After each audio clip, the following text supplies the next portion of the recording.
Halo, Assalamualaikum warahmatullahi wabarakatuh. Terima kasih untuk yang sudah datang ke channel aku. Kalau belum subscribe, tolong jangan lupa di subscribe, kemudian bunyikan lonceng, dan jangan lupa kasih like serta komentar biar aku makin semangat ya. Pernikahan di atas perjanjian, episode 164, suami istri. Saya tidak bisa menolak pesan dari suaminya, dan wanita itu akhirnya memilih untuk menurut. Dan kini pasangan pengantin baru itu sedang berdiri di bawah cucuran air shower. Namun ternyata, kamar mandi bukan tempat menyenangkan untuk pasangan yang baru sah menikah tersebut. Anto kembali menggendong tubuh istrinya dan bawanya ke kamar. "Kenapa sudah keluar, Mas? Kita belum selesai mandi," kata Cahaya. Wajah manis itu sedang berusaha mengatur nafasnya sejak tadi sudah dibuat ngos-ngosan oleh sang suami. "Nanti mandinya kita lanjut lagi, sayang. Mas pengen lihat anak kita." Anto tersenyum dan kemudian mencium bibir istrinya. "Tapi ayah lagi hamil, Mas. Apa boleh, Mas?" tanya Cahaya. Dalam benda keramat sang suami, bulu kuduk Cahaya merinding. "Boleh sayang, yang penting mainnya jangan keras. Mas bakal pelan-pelan," jawab Anto. Pesan pengantin baru itu sudah semempolos sejak dari kamar mandi tadi.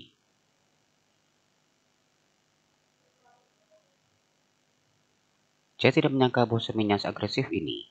Pada sebelumnya dia membayangkan akan melewati pengantin dengan saling malu-malu.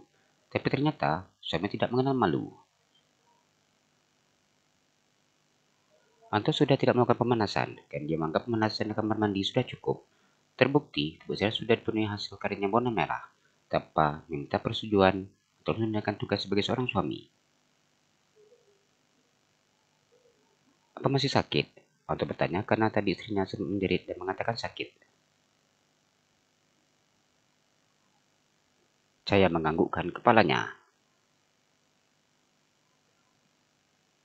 "Ya gimana lagi, Dek? Terlalu kecil," atau mengusap keringat di pelipis kening sang istri. "Punya Mas yang kebesaran," Chat ikut menyalahkan sang suami. Anto hanya menggulung senyumnya ketika mendengar jawaban sang istri. Pada itu melanjutkan tugasnya ketika Cia yang sudah mulai tenang.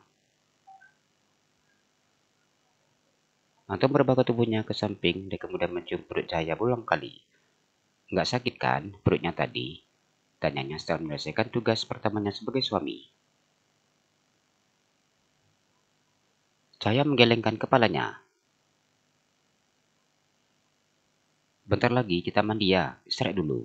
Masih capek kan?" Atau kembali menatap wajah kelelahan sang istri. "Iya Mas," jawab Cahaya yang tersenyum malu-malu dan menyembunyikan wajah dada bidang suaminya. Anto sangat menyukai sikap polos sang istri. Pada itu tersenyum sambil terus mengusap punggung istrinya. "Sayang," Anto panggil istrinya karena dia tidak merasa istrinya bergerak. "Sayang, katanya mau mandi, kok malah tidur?" Anto tersenyum memandang Cahaya ternyata sudah tidur-tidur lelap.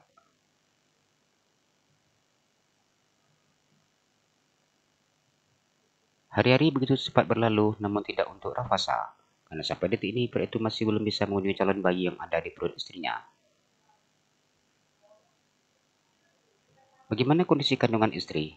"Saya," Rafasa bertanya ketika dokter sudah meriksa kondisi istrinya. "Kondisi janin sangat baik, dan kandungan juga sudah kuat," jelas dokter itu.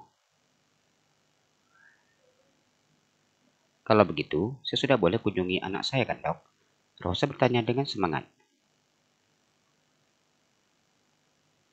Dokter itu tersenyum ketika mendengar pertanyaan Rafasa yang langsung pada intinya. Berbeda dengan cinta yang wajahnya memerah menahan rasa malu karena ulah sang suami. "Boleh, yang penting sedekah senter," dan dokter itu dengan wajah serius. "Kenapa harus sediain senter dok?" tanya Rafasa tidak bingung. "Senter? Apa takut mati lampu?" pikirnya lagi.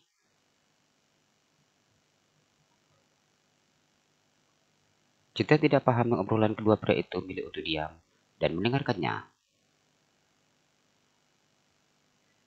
Para Fasa tahu sendiri kalau dalam itu gelap, jadi harus sediakan senter agar nanti gak main nabrak sana nabrak sini. Kata itu sambil tertawa kecil.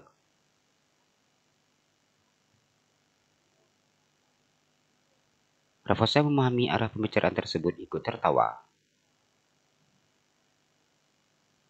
Cinta mendokter laki-laki itu dengan wajah cemberut. Dokter sama pasien ternyata sama-sama tidak benar, pikirnya. Kalau masalah itu, dokter jangan cemas. Saya sudah mahir, keluar masuk gua tanpa ada penerangan. Saya punya mata batin, dok. Raffasa berkata wajah sangat bahagia. Setelah ini, dia akan langsung meminta jatah kepada istrinya. 2 minggu berpuasa sungguh sangat membuat dia tersiksa. Kali ini, dia akan melepaskan dahaga sekian lama kehausan.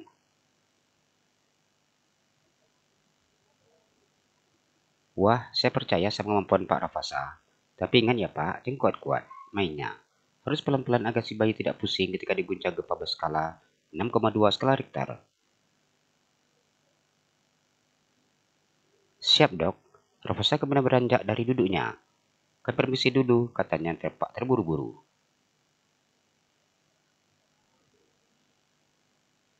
Pak Raffasa, vitamin diambil dulu. Apa yang dipikirkan Raffasa sudah bisa dibaca oleh sang dokter. Karena itu, Dokter Budi mengingatkan.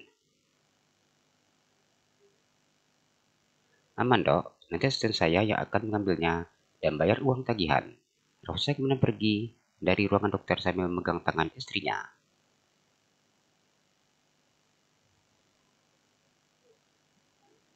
Cinta benar-benar kesal dibuat oleh suaminya, karena saat ini dia tidak berada di rumah, melainkan di hotel yang dekat dengan rumah sakit.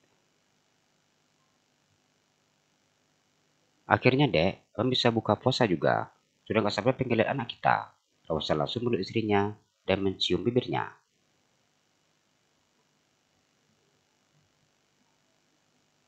Kenapa sih ya bang? Kayak engkau orang sabaran kali. Cinta mukul dada suaminya. Gimana mau sabaran dek? Udah 2 minggu ini kepala abang nyut-nyutan. Bukan kepala atas sih, tapi kepala bawahnya. Raffasa menggelum senyumnya. Hal itu membuat wajah istrinya merah karena main rasa malu. Tapi abang mainnya gak keras kan? Gak kayak waktu itu. Dan cinta sudah tampak panik. Enggak sayang, dan Raffasa kemudian menggendong tubuh sang istri dan merebahkan di atas tempat tidur.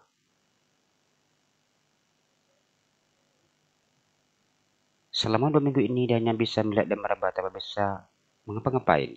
Hal ini membuat pria itu semakin frustasi.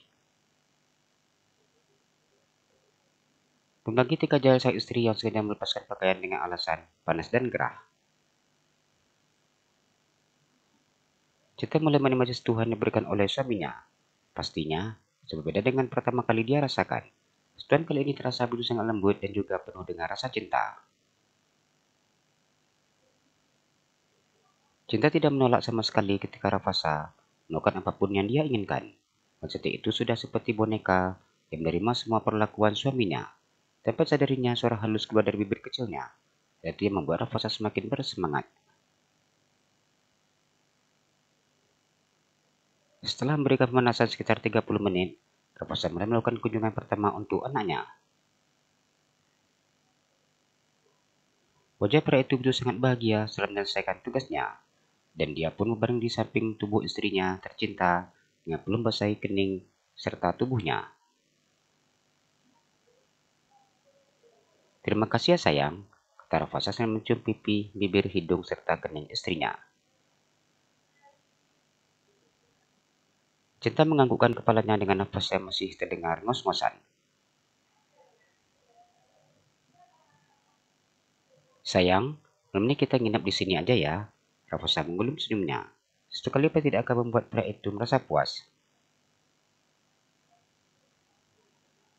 Cinta yang sudah merasa kelelahan pun hanya bisa menganggukkan kepalanya.